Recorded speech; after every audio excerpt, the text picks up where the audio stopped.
Thank you for watching the Citizens Report. My name is William Donahue.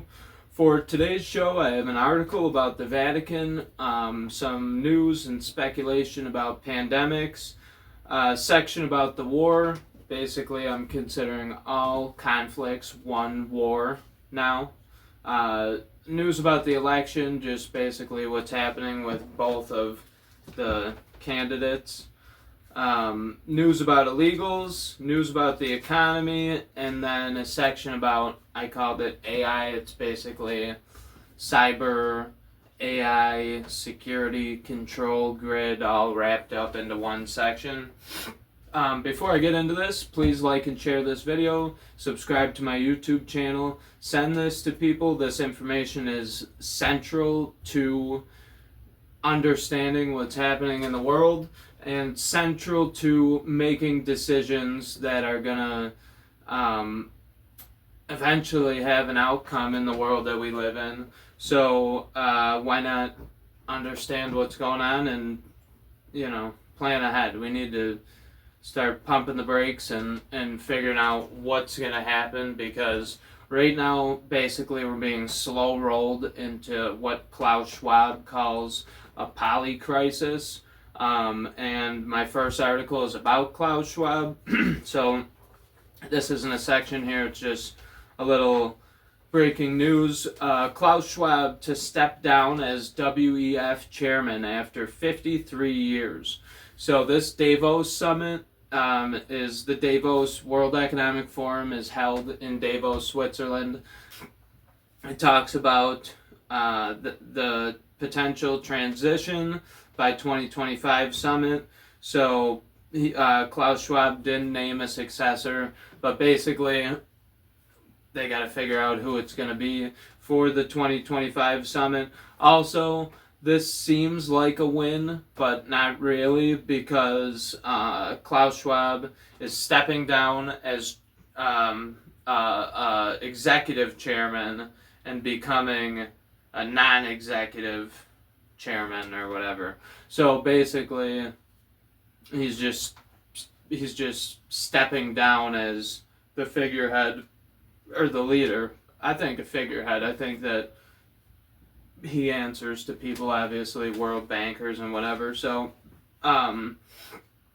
basically he's stepping down, but he's still going to play a role, and you don't know who's going to fill his spot. So something to pay attention to. They also talk about his legacy and impact and the uncertainty over future leadership. So, alright, so my first article section is the Vatican. Vatican preparing guidelines for apparitions and other supernatural phenomena. So basically, the Vatican has put out guidance for people who might say that they saw an angel, the Virgin Mary, or even Christ himself. And the Catholic Church urges extreme prudence, warning that being too quick to attribute divine origin to explainable occurrences can damage faith and warp belief. Also in this guidance, they say that they denounce gender theory, gender transitions, surrogate pregnancies, and violating basic moral precepts. So in my opinion, I agree with what it says on here that this guidance is going to provide. It seems biblically accurate, and Jesus said that, or the Bible says that one day there's going to be people saying, hey, I saw Jesus in the desert, come with me, he's over here, and don't listen to him, don't follow him. So this seems biblically accurate, but it does beg the question, what are they expecting now that this guidance is here?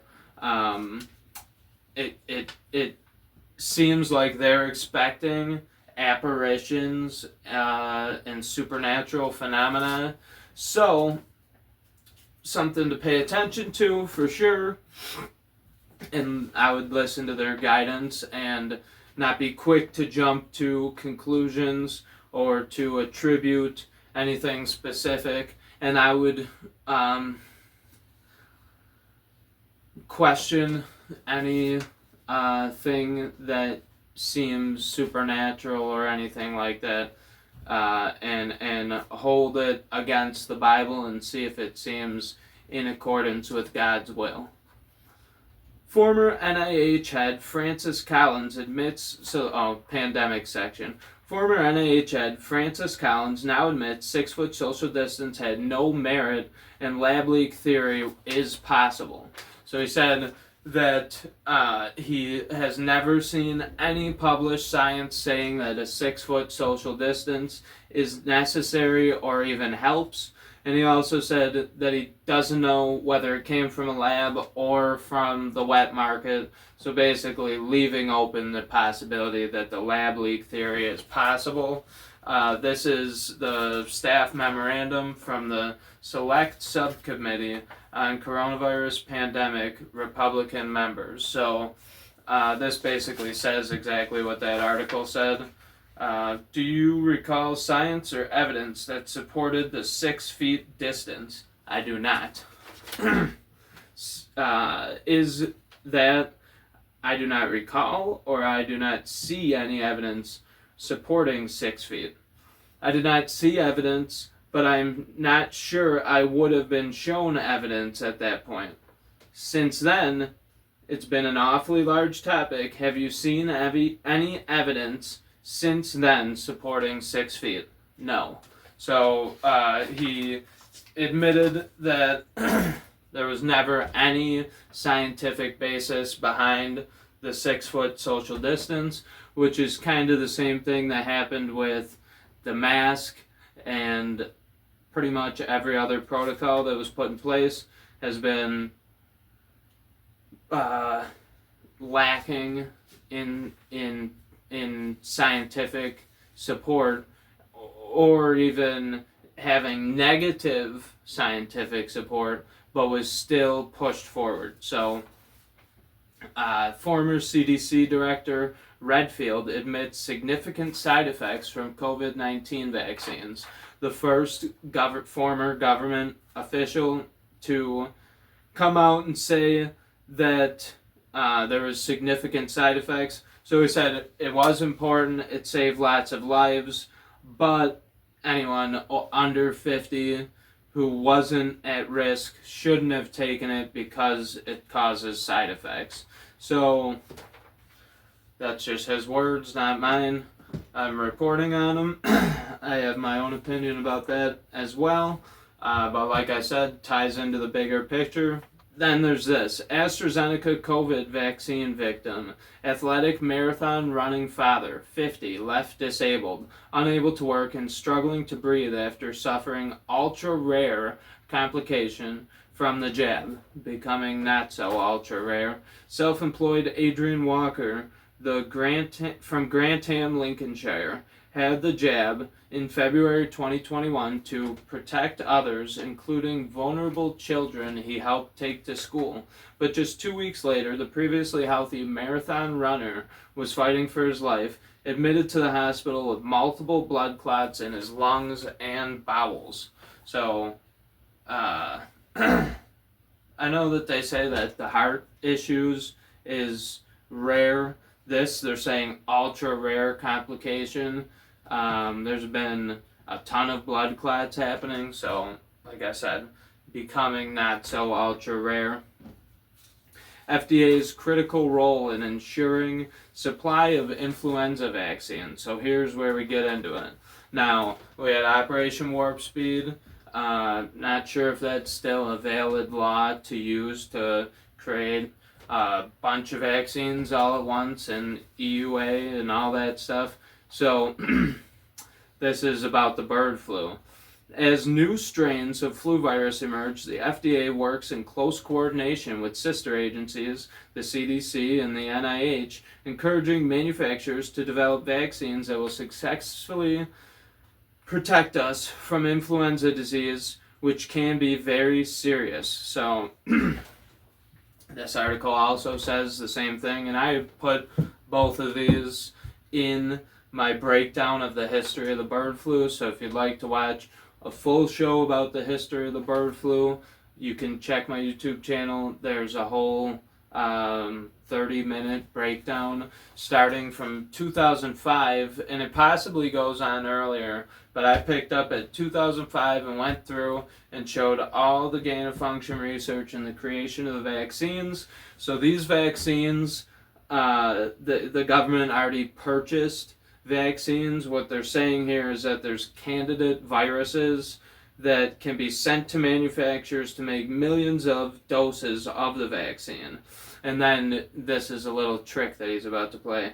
Using the existing hen egg technology that we normally use for the regular seasonal vaccine. So the traditional vaccine was grown on egg proteins, peanut proteins, all different kinds of proteins, but it never had mRNA.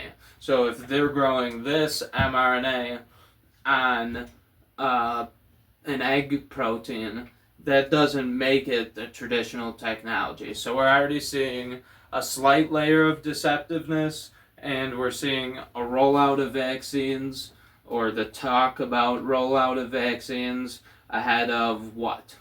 The U.S. government has 2 candidate vaccine viruses for H5N1 bird flu that could be used to make vaccines. So they're ready to pump out 100 million vaccines and put them out to the public, and it says within months. That sounds like warp speed to me. The old way that they used to do it took over 10 years or whatever. There was a long process with trials and all that stuff. Now the EUA allows the trial to be on me and you. They've done animal studies, they've done all that. That's in my report, so go check that out. Exclusive. ICC seeks arrest warrants against Sinwar and Netanyahu for war crimes over October 7th and the Gaza war. So this is a clip of them announcing these arrest warrants. Today I'm filing applications for warrants of arrest before Pretrial Chamber 1 of the International Criminal Court in the situation in the State of Palestine. These applications are the outcome of independent investigations conducted by my office under the direction of the 2 principal trial lawyers standing behind me today. So the article says a panel of judges will now consider Khan's application for arrest warrants. So they're seeking arrest warrants for Benjamin Netanyahu for potential genocide and crimes against humanity, against the people of Israel, and against aid workers, I'm pretty sure, will be included in that. And then they're going against Sinwar for the atrocities that took place on October 7th. They're also going after both of them for taking hostages and things of that nature. Biden's totally trash response to ICC Netanyahu arrest warrant news. So this is Joe Biden's response to somebody trying to hold a world leader accountable for genocide. The ICC prosecutor's application for arrest warrants against Israel's leaders is outrageous. And let me be clear, whatever this prosecutor might imply, there is no evidence, none, between Israel and Hamas, Biden said in a short statement. We will always stand with Israel against threats to its security. So Biden is getting pretty famous for saying before a trial starts, making himself the judge and saying that there's no evidence. He's starting to get famous for this. He did it with the 2020 election, or all his people and everything said it was baseless claims, there's no evidence, blah, blah, blah. If you hear nowadays that there's no evidence of something, go look, because there's tons of evidence. Basically, the evidence that Netanyahu is a war criminal, you can go look at all the hospitals that are now a pile of cinder blocks on the ground from Israeli missiles hitting them and blowing up civilian areas. And you can look at refugee camps where people were told to go to be safe that got bombed. And you can look at basically all the events since October 7th, because October 7th happened, and since then, there hasn't been any major Hamas attack back that's been world newsworthy. I mean, I'm sure that they're trying to fight back in small doses, but you never hear about any new catastrophic events. So, Israel carpet bombing civilian areas of Gaza is an unjustified response to something that was a terrorist group going crazy. And they said that they're hiding behind a human shield and all that stuff. So basically, I'm not the judge. I'm not going to say that he's not guilty, like Biden declared himself the judge. But think for yourself. And, Biden clearly is deviating from morals to stand with Israel. And that, in my opinion, is unacceptable. Search continues after helicopter carrying Iran's president, Raisi, crashes. Iranian officials say extensive search operations are continuing amid poor weather conditions after a helicopter carrying Iranian President Ibrahim Raisi suffered a hard landing, state television reported. So, there wasn't much left of that plane, so if it was a hard landing, it was a pretty hard landing. This is just days after President Ibrahim Raisi, who is now passed away, announced, along with the BRICS nations, their new world reserve currency. Also, he's been an adversary to Israel and to Ukraine, and he is friendly with Russia and supplied Russia with, drones and different things for the Ukraine war. So that's what this article says. Iran's president, foreign minister, and others found dead at a helicopter crash site. So this article briefly states what happened and then goes on to just slander the Iranian leader and drag his name through the mud. So they say he carried out an unprecedented drone and missile attack on Israel. He got Iran their uranium enriched and got them closer than ever to nuclear weapons, supplied bomb-carrying drones to Russia. There's been protests against him for his Shiite theocracy. Basically, yeah, they just go through here and trash his name. And this article says, one of the main culprits of yesterday's tragedy is the United States, which embargoed the sale of aircraft and avian parts to Iran. Basically, trying to tie the U.S. into it somehow. Now, I'm not sure that that's... They say that they're going to add it to the U.S.'s crimes against Iran. I'm not sure that that's something that the U.S. could or should or would be held accountable for. But, aside from that little threat, if the U.S. or Israel is found to be somehow related to this or responsible for this, that is going to have world war outcomes. I don't know how else to say it. There's no describing word. It's going to be world war outcomes.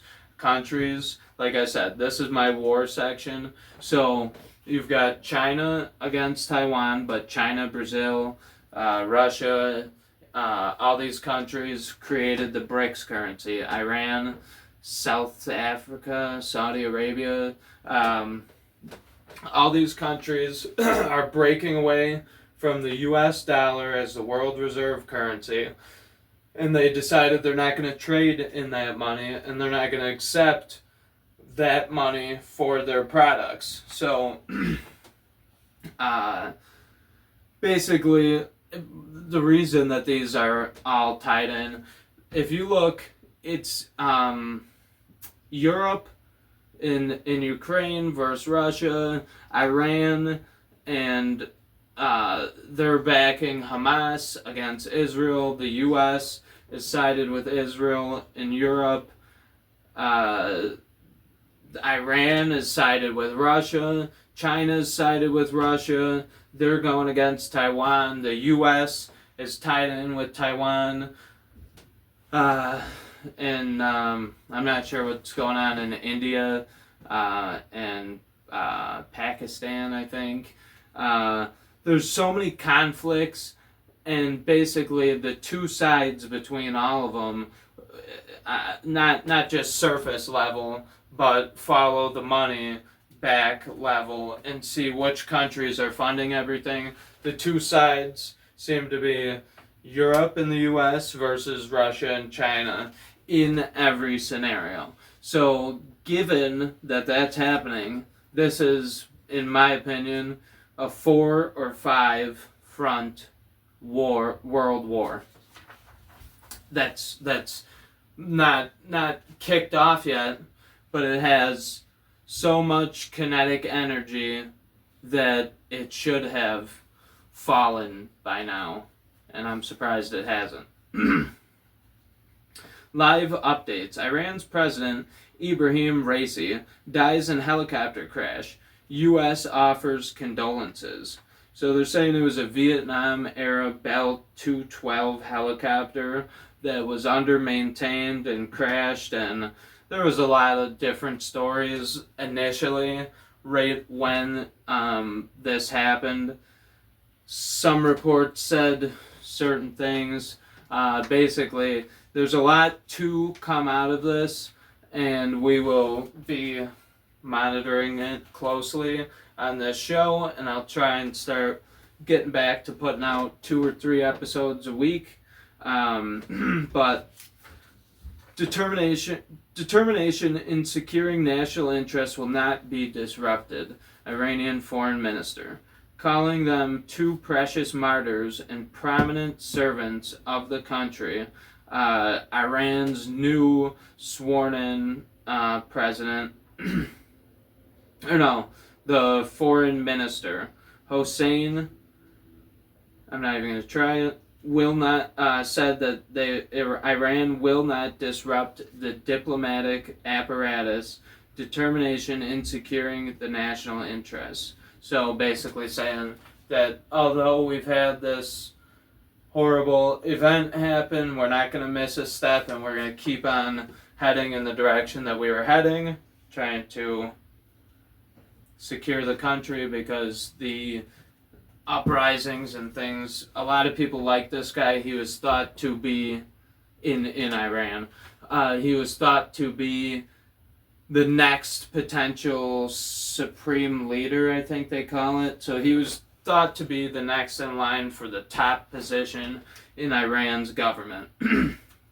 So now switching to the Ukraine front of this conflict. Ukraine may have to sue for peace. So basically they're saying that May 20th, Zelensky's term ended, and officials analysis got together at a London conference, and they had 2 different narratives, is what this article says. So the first narrative is that Russian President Vladimir Putin is a dictator that would soon turn to Moldova and the Baltics and perhaps Poland. In this narrative, Putin must be repelled at almost any cost, meaning that Ukraine must be armed to the hilt and treated as akin to a NATO member. Joe Biden, in public, subscribes to this view, and the Republicans mostly hate it. The opposite narrative says that the West erred disastrously in extending delusions of NATO membership to a country whose borders reach within a few hundred miles. It touches Moscow or Russia, but within a few hundred miles of Moscow, and that Russia, not just Putin, was left with little choice but to draw the line. So, in this narrative, Ukraine would be wise to seek a compromise that would involve signing over much or most of the last territory it lost in the past decade since Russia invaded Crimea and began its skullduggeries in Russian-speaking eastern Ukraine. So, eastern Ukraine is Russian-speaking. Basically what was happening is Ukraine was launching missiles into Russia, not long-distance missiles, I think a few, but what they wanted to do was invade up until a point where the previous border of Russia was far enough away that the Ukrainian soldiers couldn't launch long-range missiles into deep within the country of Russia. So there is two different narratives, and most people haven't gotten the other narrative, the narrative that NATO has expanded. NATO's expansion, you can see in the corner here, has been growing and growing and growing ever since it was started. Russia broke up the USSR and basically said that if you leave all the Baltic states as a land barrier between NATO and Russia, there won't be any problems. So since then, NATO has went to Finland, all those different countries, Poland, whatever, Finland, Poland.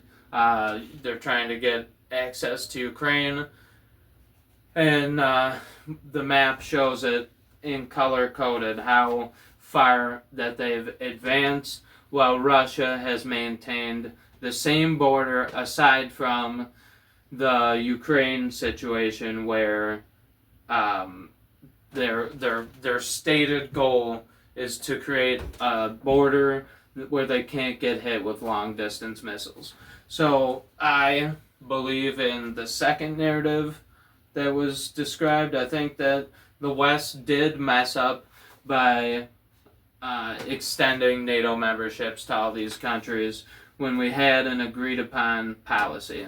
So Slovakia's PM, Fico, still in intensive care after assassination bid, government says. So he was shot in the stomach 5 times. Apparently he's still fighting to stay alive, the last time I heard.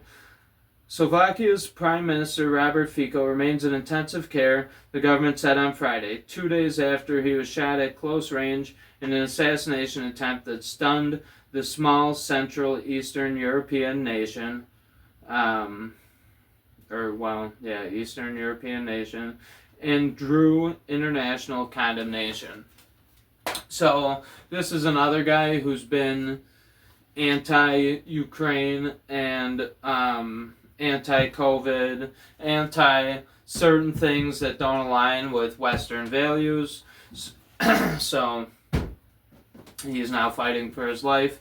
So I'm not saying that the president of Iran was an assassination attempt.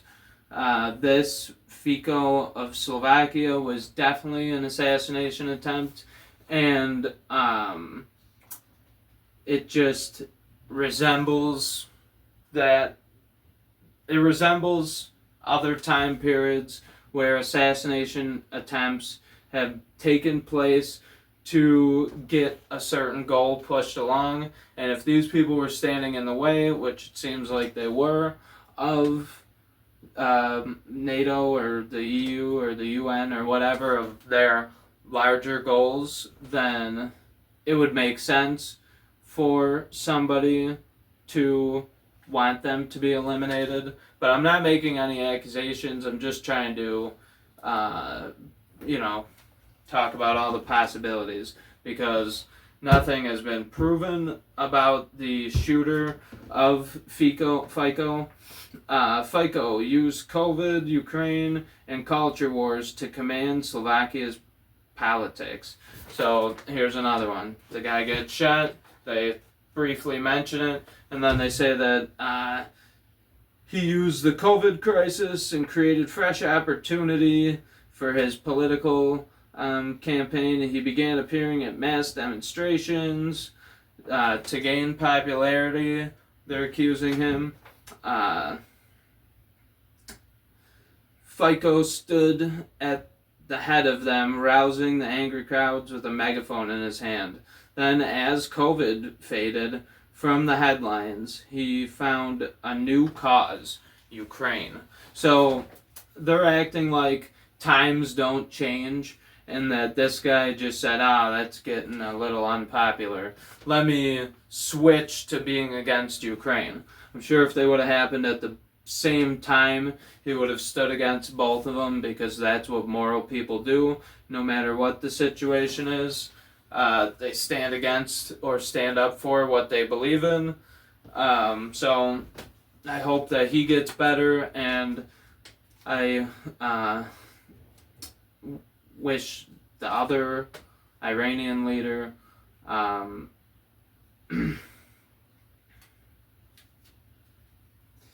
and I want to extend my condolences to the Iranian president.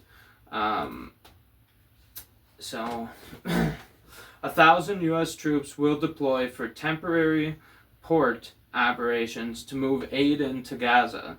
The Pentagon will soon deploy 1,000 American troops to build a temporary seaport. They've already built the temporary seaport. They're saying 1,000 troops. They also say that none of the American forces will enter Gaza at any time to deliver aid, to build the temporary pier. None of them will physically enter Gaza, but just having them in the region is not a secure thing, and has the potential to be a turning point. Also, having 1,000 troops there, but they're not gonna deliver the aid, right? It says that they're never gonna enter Gaza, not even to deliver the aid. But 1,000 U.S. troops will deploy to the port. So if there's 1,000 troops who are going to be at the port ready to go, what are they ready to go for? Because if they're not delivering the aid, are they just securing the aid? Or I'm not sure what's going to happen with that. But that is a scary situation, to have 1,000 U.S. troops on the ground in a war-torn country with such a war-torn country with such potentials for crisis. So this is my election section. 2 articles that are basically just, one talks about Biden, one talks about Trump. White House blocks release of Biden's special counsel interview, says GOP is being political.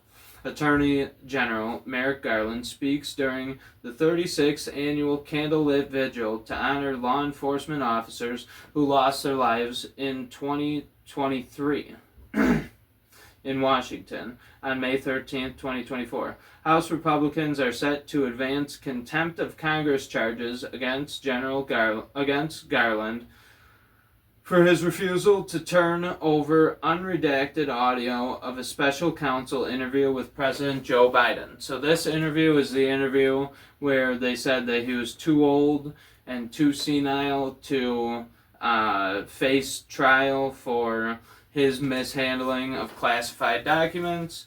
And now the GOP is going after Merrick Garland to try and get the tapes of that interview. If it was a Trump case, it would have been aired on TV. And then this one is about a Trump case that is highly talked about all the time. So in one instance, Biden, his recording of his hearing or his interview won't be released. The government's fighting to keep it secret and fighting to get it out. There's 2 different sides. And then on the other hand, you got Donald Trump, whose case is has live updates on every major outlet. So you stole from the Trump organization, correct? Michael Cohen hands Trump prosecution another terrible day. So today, Cohen admitted he stole from the Trump organization. This wasn't today. This was yesterday. But during the cross-examination, Cohen admitted that he lied to former President Donald Trump's CFO, Alan Weisselberg, in 2017 about how much he needed to be reimbursed for payment to Redfinch, a tech company that provided services to the Trump organization. Well, he asked for $50,000. Cohen only paid the company $20,000, pocketing the difference. You stole from the Trump organization, correct? Defense attorney Todd Blanche asked. Cohen replied, yes, sir. So, stole from the Trump organization, and now he's testifying against it. And he used to be their lawyer. So, that case is 2 star witnesses.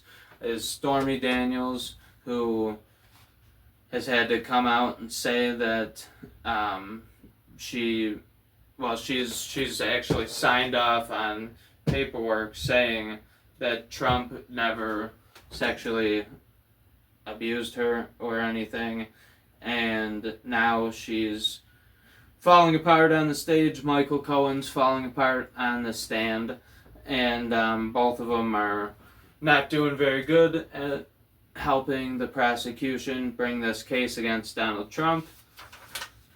So for my next section is illegals. Man who crossed border illegally arrested for sex crimes against 14-year-old girl.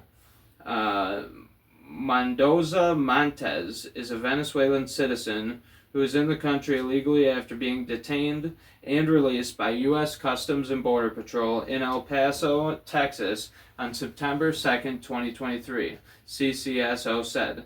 Mendoza Montes had been residing in Campbell County. So now Campbell County has arrested him for raping a minor. So here he had sex with a 14-year-old girl in El Paso, Texas. Here he had sex with a minor in Campbell County. And basically, I don't know why he wasn't deported or hasn't been locked up this whole time, but he's been able to walk around and not only hurt one child, but hurt 2. So the U.S. needs to clamp down on these situations and stop this from happening. Children are the most important thing in this world, and I don't care about any of the other issues. If we have people like this walking around, this should be a top priority, and any other child sex trafficking or child slavery or child pornography or anything of that sort should be dealt with before anything, because without children there's no future of humankind. So I have a clip here of the chairman of the U.S. Council of Economic Advisors. And this is the guy who is the leader of a group of economic leaders that is a U.S. Department. The U.S. Made this guy the head of a department that advises the whole economy. So here's him not knowing how the whole economy works. Like you said, they print the dollar. So why does the government even borrow? Well,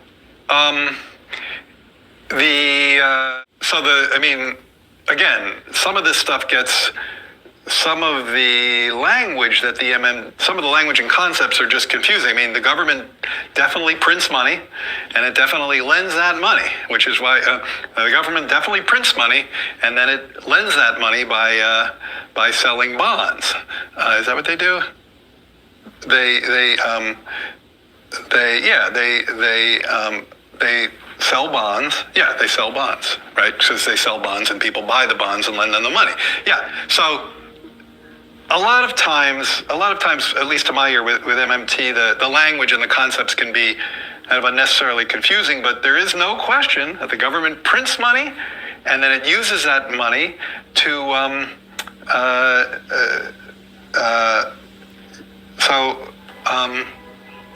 I guess I can't really talk. I don't get it. I don't know what they're talking about. Like, because it's like the government clearly prints money. It does it all the time, and it clearly borrows.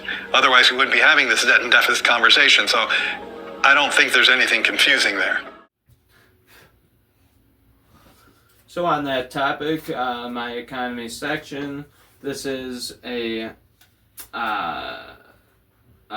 bill put forward to abolish the Board of Governors of the Federal Reserve System and the Federal Reserve Banks, to repeal the Federal Reserve Act, and for other purposes. So this was brought forward by Representative Thomas Massey, and basically just goes through and talks about how they want to achieve the expeditious liquidation and maximize the return to the Treasury. So this here is a move that I agree with. That's why this little flag's here whenever we have a win for the country. America would win if this was something that was to happen.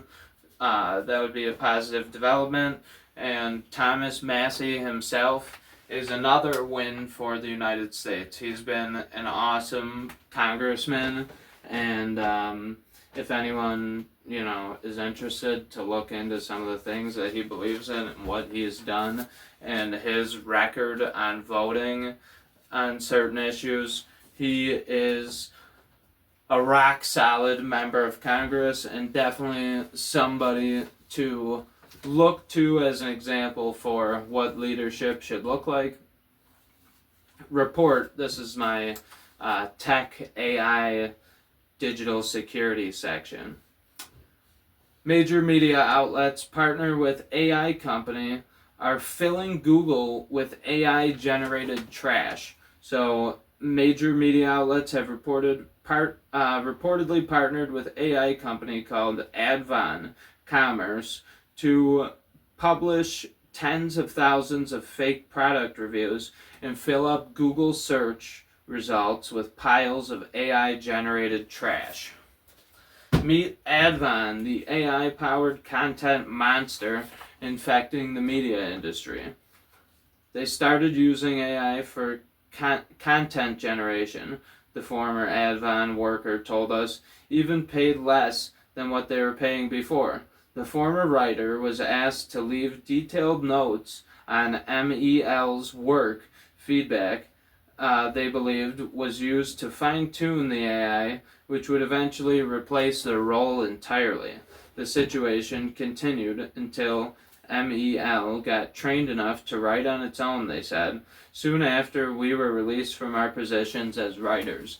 So AI is coming out with product reviews, comments on things, pictures, photos, bot accounts in general. Sports Illustrated fired a bunch of their writers and is using AI writers now. There's some other article in here, or some other company in here that, some yoga blog that is using AI content. And basically, AI has hallucinations, AI has glitches, they call them, hallucinations. And basically, AI is only as good as the information that you put into it. So whoever programs the AI decides what is true for the AI. So this AI is taking over culture and the organic human conversation and the organic nature of a search result on Google. So now when you type something in, instead of the most popular thing based on real human life, now you've got ads and bots and all different things influencing what is put forward on the forefront of your search results. So this is the basic level of what's been happening with tech and all the stuff. Then this gets a little deeper. Top FBI official urges agents to use warrantless wiretaps on U.S. soil. A top FBI official is encouraging employees to continue to investigate Americans using wireless foreign surveillance program in an effort to justify the Bureau's spy powers, according to an internal email obtained by Wired.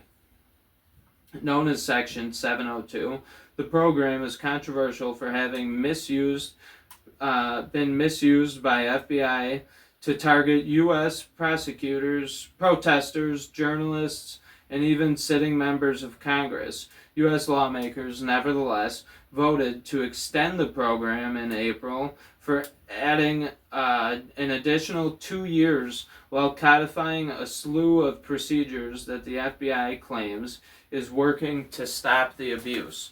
So, warrantless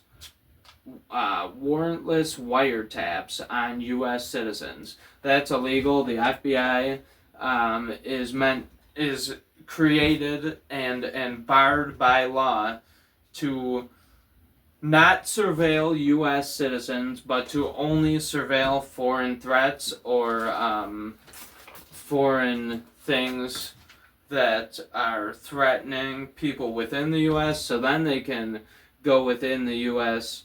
to go after foreign threats, but they're not supposed to go after U.S. citizens at all. So they got caught doing that, and the FBI official was encouraging them to continue doing it even though they got caught. So EU's controversial digital ID regulations set for 2024, mandating big tech's compliance by 2026. So this is the government forcing the corporations to be another arm of the for the EU, I guess it would be their legislative or whatever, their council. But let's just say the president of the U.S. extended another arm of government through the corporations to push digital IDs. That's basically what's happening in the EU. The EU's new digital ID rules. The digital ID program, EIDAS 2.0, are about to come into force on May 20th, mandating compliance from big tech and member countries in supporting the EU digital identity wallet. However, work is not complete on the EUDI wallet, as several pilots are planned for 2025 to consolidate the process of the implementation of the rules. So, basically, they wanted to have this digital ID rolled out by yesterday.